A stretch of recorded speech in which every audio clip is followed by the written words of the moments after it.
Hello beautiful soul, welcome back to my channel. This is my channel from Japan, Kabayan Taurus. This reading is for you. Tingnan natin na iyong September 28 to October 4, 2025. Maraming salamat muna sa mga subscriber, new subscriber, cross-watcher. At sa mga bagong pasok dyan, welcome na welcome kayo sa bahay ni Ate Ai May. Salamat din sa nakataba ng post ninyong mga comments. At sa mga nagpa-personal reading, marami pong salamat. Kung gusto nyo na energy nyo lang talaga, ang gusto nyo makuha natin, all the details para sa personal reading is in description below, nasa baba ng video. Pakicheck na lang. General reading tayo, Taurus, kunin mo lang ang sayo at itapon ang hindi sayo. Ang dami yung energy ha. Nangyayari or mangyayari pa lang. Use your own intuition, lawakan nyo ang inyong isipan, energy reading, ano man ang gender mo, ano man ang edad mo. Leo, Sagittarius, Scorpio. Yan ang mga nakita ko dito ha. May blockage ka.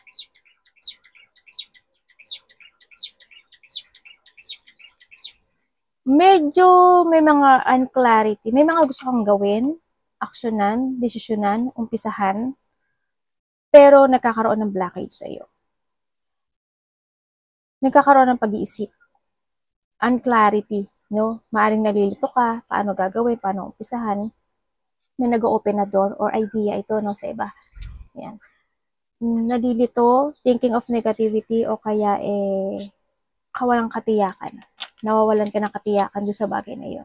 Pwede sa relationship, pwedeng sa kaperahan, kung saan aspeto ng buhay mo yan. No?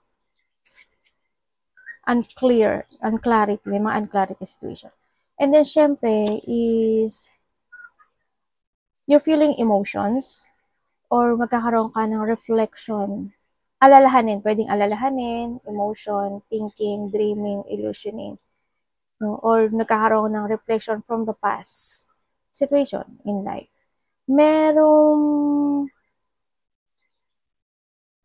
Dito kasi there's a victory and success no? Ako nakikita sa'yo, pero sana hindi ka madala ng emotions mo.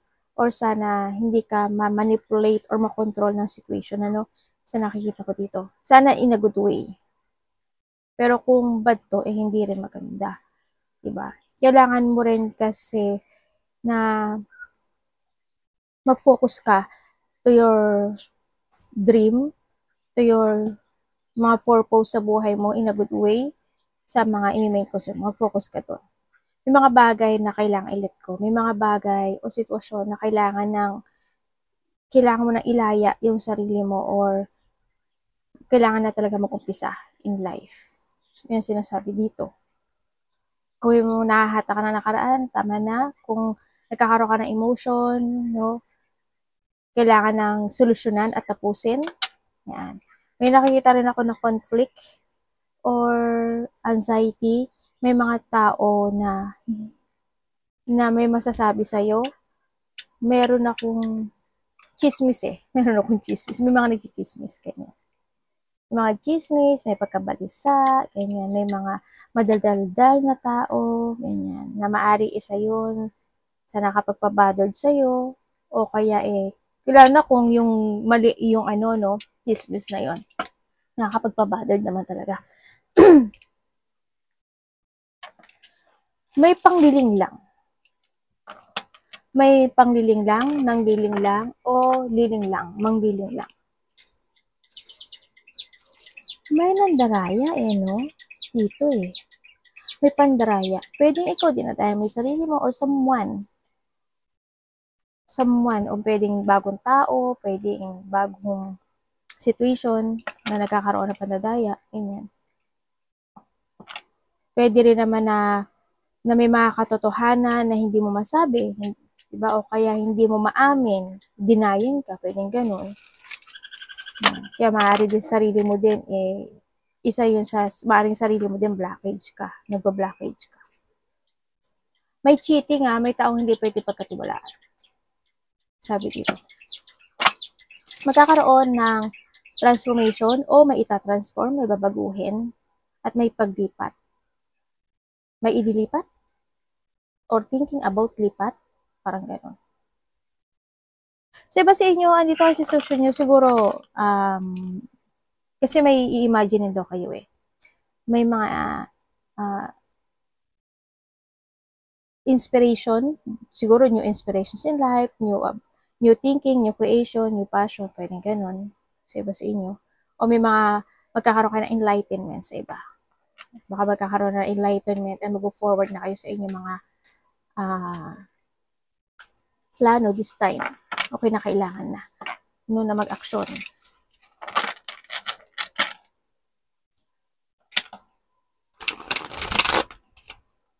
May tao dito na nagtatali-talinuhan. Ano? Kumbaga, nagmamarong-marunungan.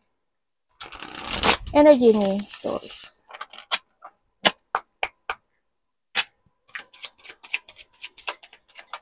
Ano ba yun?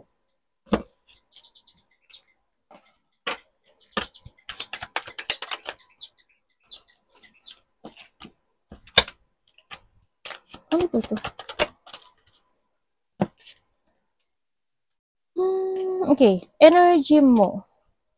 Energy mo, nandito ka sa sitwasyon mo na minsan natatalo ka ng mga tao na nasa paligid mo, ganyan. Minsan nagiging mahina ka. Then, ganyan. Na-imbalance yung iba dito. A loss of balance and imbalance. Energy ng iba, yung controlling your emotion eh. Yung, kumbaga pwede nagbabait-baitan ka, pwede nagsasanto-santuhan ka, or none of the above dun. Pwede rin na alam mo yun, yung kahit na gusto mo nang sumabog, pero kinokontrol mo pa rin yung sarili mo. Pwedeng gano'n. Ano ba, gusto ko umiyak, pero hindi pwede. Ayoko makita nila. Pwedeng gano'n. Sa iba naman sa iba sa inyo, ang energy nyo, salungat ang mga action o pagpapasya na gagawin nyo this week. Kumbaga, salungat sa'yo. Salungat sa'yo. Pwedeng mahahata ka lang, kasi sabi niya, gawin. Hindi gawin, kasi yun ang payo niya. Yun na lang. Ganun. Kailangan sarili mo mismo. Huwag ka magpakontrol sa iba. Huwag ka mamanipulate ng iba in your decision sa mga pasya mo. Diba?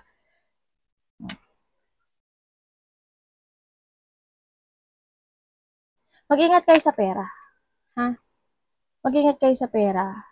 Kasi, may paggastos ng sobra-sobra o may paglabas ng malaking pera sa'yo. Magkakaroon ng salungatan, hindi pagkakasundo, pagtatalo o galit. Yun ang nakita ko. Tingnan natin ang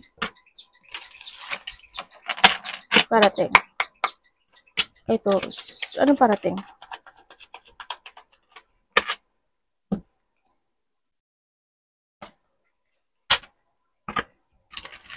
Ano po to, universe?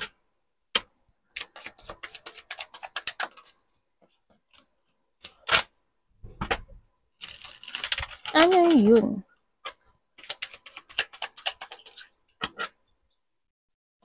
Ay, may mga alalahanin ka raw.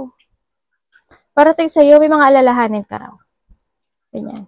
May mga alalahanin ka, magkakaroon ka ng pag-iisip o pag-isolate, ganyan. To begin something into your life, ganyan. Yung to move forward, o kaya may mga sitwasyon na gusto mong aksyonan, pero pwedeng magdadalawang isip ka doon, o malilito ka doon, or magiging pabago-bago isip mo, ganyan. Pwede mga lakad, ganyan. And also, parating sa'yo, disappointment no? Yan. Maaring iba sa inyo makakaramdam ka ng disappointment sa buhay. Iba sa inyo, there's a migraine, stress, o kaya may mga sitwasyon na nahata ka na nakaraan, o kaya naman may insomnia iba, ganyan. Pag gising-gising sa gabi, yun na nakita ko sa iba.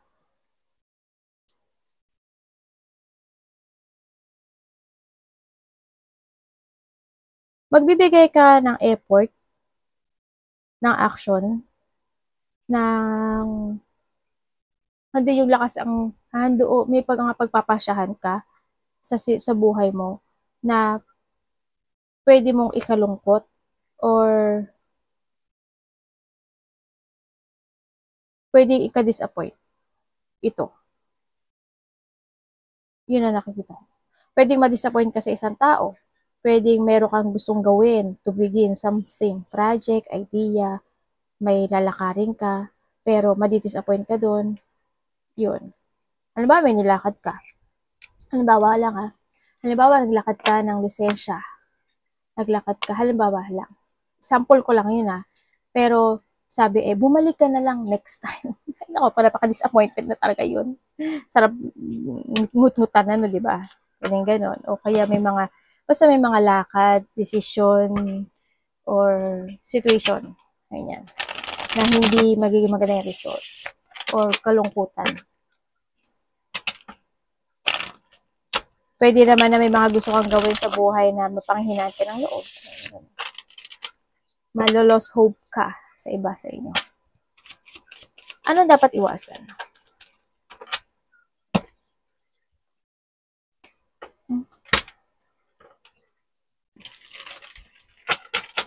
Anong ibig mo sabihin, universe? Okay. Okay, dapat mong iwasan. Dapat mo daw iwasan is yung mga bagay na magdadalawang isip ka. Okay naman magdalawang isip ka, pero ang sinasabi dito kasi gawin mo yung lahat. Gawin mo yung lahat para ma-achieve mo yung gusto mong ma-achieve sa buhay mo. No? You need to keep moving to reach your goal. Huwag ka mapanghinaan ng loob. Kung may mga bagay na need to take it action, dapat pag-aralan, think an advantage, gawin.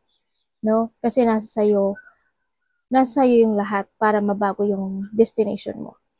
Iwasan mo is not to create or mag-action or mag-start ng new beginning in life. You need to start. No? Ganyan. Huwag ka magduda sa kakayahan mo. Huwag ka ma-manipulate ng sitwasyon. And then, huwag ka lang illusion ng illusion. At manifest ng manifest as wala ka naman. Tsaka huwag pabigla-bigla. No? Huwag kang pagbigla-bigla ng action, ng desisyon, ng salita, as in, wag. Wag na wag. No? Huwag ka mapastagna. Yung pwede naman gawin ngayon, gawin na. Wag na bukas, isang linggo, sa isang buwan.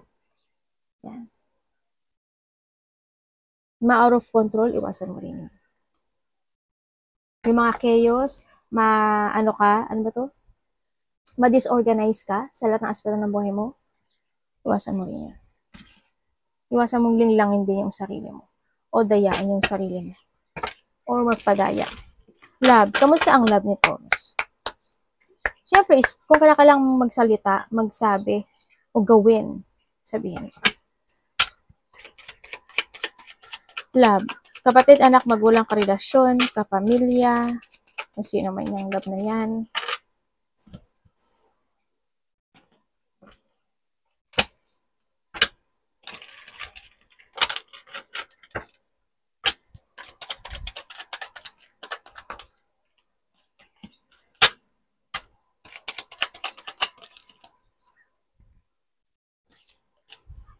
Ay, ganun. Okay, when it comes sa love, sa mga bago, sa mga single, ate, may parating ba sa aming love? Ay, Diyos mayo, mukhang wala ata. Patient lang daw. You need to be patient. Diba dito in a divine timing, ibibigay ito sa'yo. Meron kang makikilala na isang tao. Either itong tao na to is may karelasyon, may pamilya, or galing sa isang relationship. Mag-trust ka sa intuition. Pwede rin na itong tao na to is may anak na. Pwede rin yun sa iba. Yun na nakita ko dito. And kung kayo is iba dito may problema sa pera. Yung tao na to. May struggle siya in life. Kung kayo is nagkahiwalay nitong tao na to, Yung pala kayo nagsistruggle sa pera, no? May financial problem. Kung kayo is nagkahiwalay nitong tao na to, ang nakikita ko sa'yo, kasi naging magulo yung relationship, ay namatay yung iPad natin. Naging magulo yung relationship kung tutuusin. Isa sa inyo naging moody, no? Kumbaga, nahandun yung, hindi siya nag-success totally, no? As in, nagkaroon ng mga galit, poot, ganyan, naging magulo, nagkaroon ng pagkocontrol, nandito yung sitwasyon na nawalan ng tiwala. Yung isa, maaring pagja-judge, kaya nagkaroon ng doubt. As in, when it comes sa ano talaga is, hindi na accomplish or nagkaroon ng mga unfinished business when it comes in this relationship, sa iba sa inyo. Hanggang sa dumating na, yun, is, iniwan ka sa ere, iniwan mo sa ere, vice versa. No pointed name, wala pangalan mo dito. Dumating yung hardship situation sa relationship. Dumating ka at bumalik ka from the basic, or isa sa inyo bumalik kayo from the basic situation. Yun ang nakikita ko dito. Pero kung titingnan ko dito,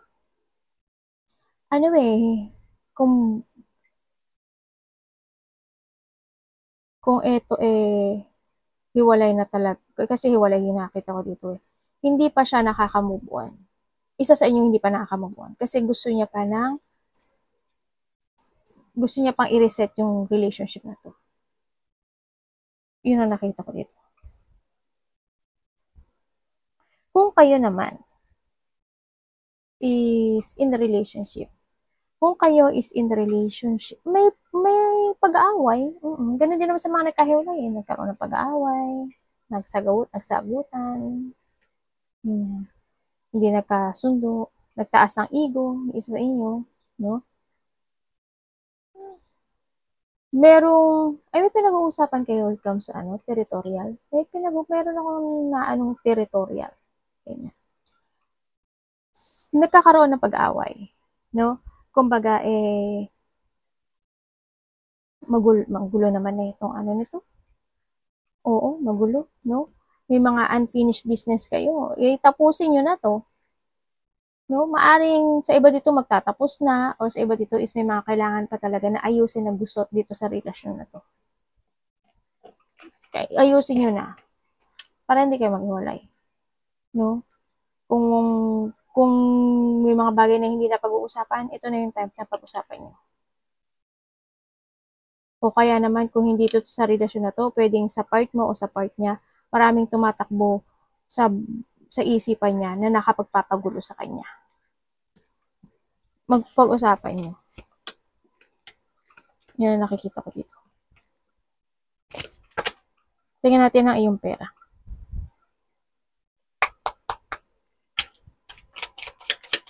Money.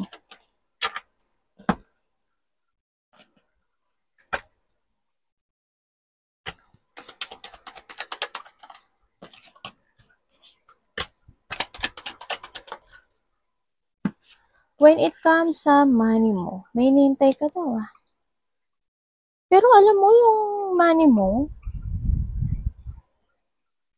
by the next month, magkakaroon ka ng kasiyahan. Magkakaroon ng, sa iba dito, abundance to no? Sa iba, to, material happiness, or pwede, there's a possibility na positive outcome happen into your life, na magkakaroon ng increase, malaki man o maliit yan. And then also, sinasabi rin dito, meron ka pagpapasya na isang bagay, isang sitwasyon sa buhay mo, na ikagaganda ng buhay mo. Pwedeng magta-travel ka, pwedeng mag-action ka at mag-forward ka sa mga plano mo, pwedeng may mga bagay na ipaprogress ka. Yun, pwede na mag-explore ka ng mga bagay-bagay about related ng money, ganyan. Diba, if you have a business, gusto mag-travel, yun, magsasucess ka. Yan sinasabi dito. Magplano ka daw maigi. No? Kasi, sa pagpaplano at pagpapasya na to, at kung gagamitin mo yung karunungan mo, o yung katalinuhan mo, you will be success in life. Yun ang sabi. Sa pera mo, iba sa inyo, you're controlling yourself when it comes to money. Siguro kasi may pangarap kayo, no? Na gusto niyo na talagang mabago yung kaperahan nyo. O need, kailangan mo din mag-control pagdating sa pera. Mabagal yung pasok sa nakita ko sa iba, pero magkakaroon naman improvement, ang sabi dito. Always make a balance. Try to make it balance. May mga kasiyahan na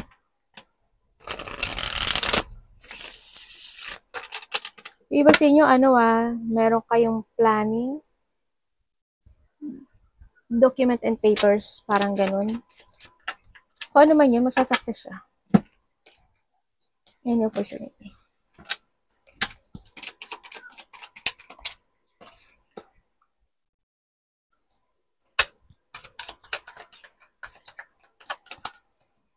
Ay, opportunity. Ay, may tao. May taong malapit sa puso mo na napaka-very emotional yan tao. Lagi kanya iniisip, or maybe this is yun. No? Yun ang nakikita ko dito. A person who's care. Nandun yung loving and care nitong tao na to. Pero hindi ko lang alam bakit parang tahimik siya. Gusto niya makipag-communicate sa iyo eh. Pero magulo yung isip nito. Or maaaring nagkaroon ka na pag-aaway, o may mga gusto siyang sabihin sa'yo, ganyan. Also, nakikita ko rin dito sa'yo, iba sa inyo,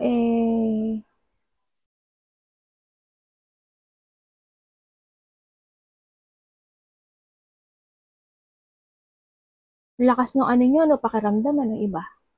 Iba dito malakas pakiramdam.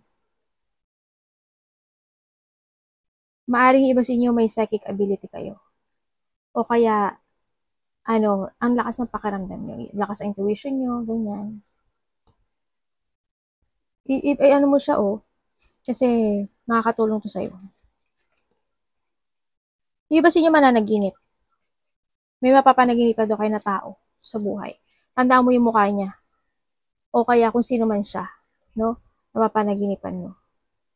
Tandaan mo yung panaginip mo. Baka handun yung sign. Advice. O baka kung ano man yung panaginip na yan, baka yan na yung makapagpapabago sa buhay mo. Maglagay kayo ng memo sa kasi madali nyo makakalimutan yan. Sa iba sa inyo.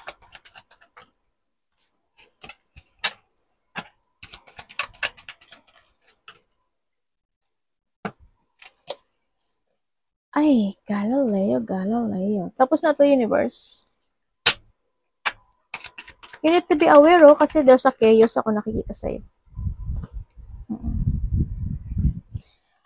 Magpakatatag ka daw. You need to be strong kasi there's a chaos coming. You need to be aware kasi there's a chaos. Pwedeng sa karelasyon, kasamahan sa trabaho. Yan, ang sabi dito. You need to be aware din pagdating sa pera, ang sinasabi, no? Nagkakaroon or may conflict. Sabi sa inyo na panghinaan ng loob, or may tao na mataas ang ego, or may tao na, anak, pinupo mo si mami. May tao na ayaw makipag-cooperate sa'yo, or ayaw niya makipag-collaborate, ganyan. Ayaw niya makipag-kasundo, o makipag-teamwork, ganyan. No? Kahit na, ano yung gawin mo, may point na gano'n. And then also, ang sabi dito is, pero may union, may union. Pwedeng family, pwedeng by October may marireceive ka na na kasiyahan. May kasiyahan, may celebration, o kaya may pagkakaisa, o kaya naman sa iba may mga fortunate outcome. Yan, maaaring may wish come true. There's a new beginning happening to your life. Maaaring may mga bagay na ilelet ko muna. Aalis ka, lalayo ka, babaguhin mo. Magkakaroon sa iba siya ng enlightenment or magkakaroon ng awakening in a situation. No? Sa buhay. And then, maring iba sa inyo is magkakaroon na kayo ng mental clarity sa mga bagay na gusto nyo ng desisyonan this time. Siyempre, ang sabi dito, start a new beginning in life. You need to learn from the past. Kailangan sa'yo is to deal sa mga bagay na gusto mong gawin sa buhay mo. Always have a purpose sa mga gagawin mo sa buhay mo.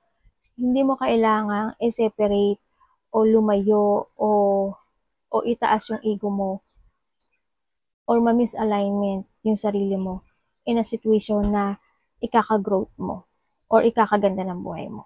You need to connect with someone or i-connect mo yung sarili mo sa isang sitwasyon ng buhay to make a new. Yun. Gawin mo yung dapat gawin in a good way. Be a leader, sabi dito. It's a time to step up, no? Sa buhay. May mga bagay na kailangan ng mag-move on, mag-revert, isaayos, ganyan. Baguhin. Yan. May mag-e-end sa buhay mo. Unexpected change coming. Kasi may mga mag-open talaga, no? Make a decision ha. This is the time to make a decision daw. Magkaroon ka daw ng self-evaluation sa sarili. Let go the past because it's done. No? And this is the time na kailangan mo i-release yung sarili mo doon. At mag-focus ka sa new stepping up sa buhay mo. Arigato namaste, God bless.